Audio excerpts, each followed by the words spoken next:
All right, let's get right into it. Today, we're going to pull back the curtain on one of the world's most dangerous industries to find out what really keeps people safe. And trust me, these aren't just rules for an oil rig. These are some powerful lessons about how to manage risk no matter what you do for a living.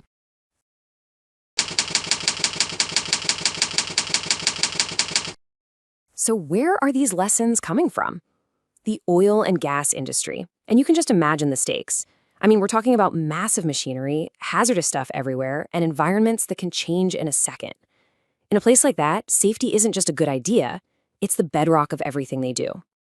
And that's the first thing you have to wrap your head around.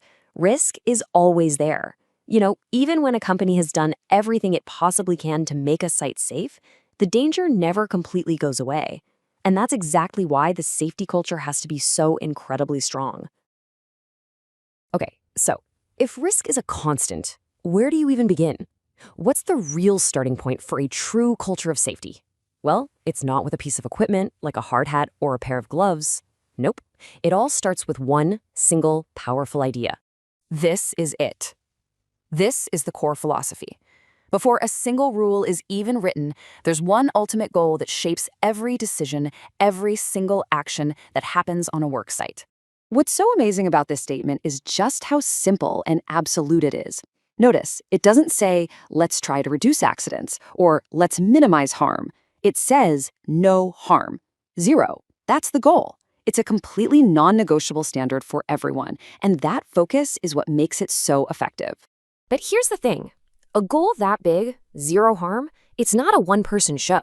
It doesn't just fall on the company or the safety manager or whoever. It's a real-deal partnership. The responsibility is shared between the organization and every single person who steps on that site.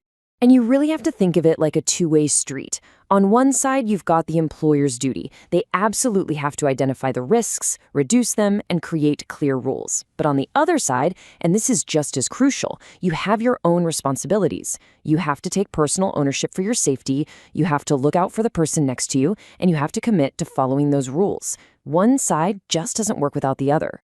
And that brings us to maybe the most important part of this whole thing.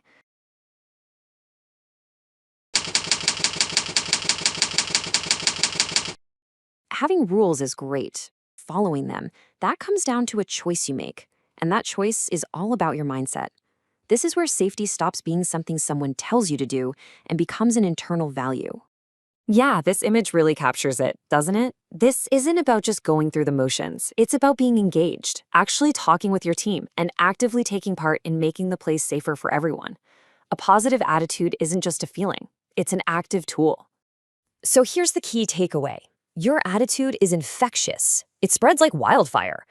That's why this guide actually warns workers not to catch a bad attitude from others, because that's how complacency creeps in. And complacency is dangerous. A positive, safety-first mindset doesn't just protect you. It helps you do your job better, and it lifts up your entire crew.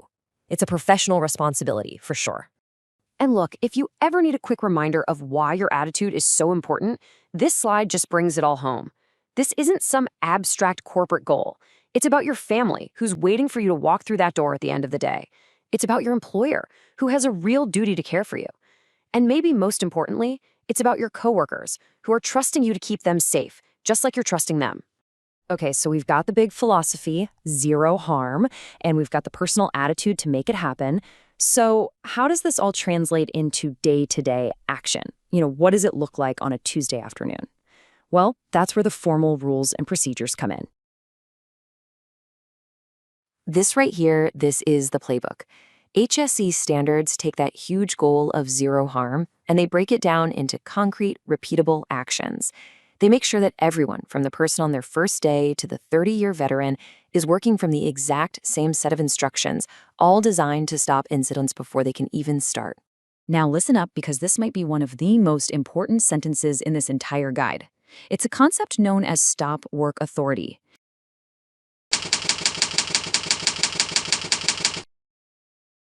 What it means is that every single person, I don't care what your job title is not only empowered but expected to stop a job cold if they think it's unsafe. This single rule turns every single worker into a safety leader. So, after all the training, all the procedures, and all the team huddles, everything boils down to one final personal check.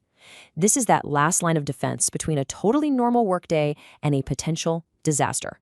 And there it is. That's the ultimate rule that overrides everything else. If you have even the slightest doubt, you stop, period. It's not about being brave or trying to push through. It's about being a professional. The most important part of any job is making dead sure you can do it safely, for yourself and for everyone else. So let's bring this all back home, to all of us. This whole idea of a final personal safety check was made for one of the most hazardous workplaces on the planet. But just think about it for a second. What's the final safety check in your work, or in your projects, or even just in your daily life? What's that one question you should be asking yourself before you decide to move forward?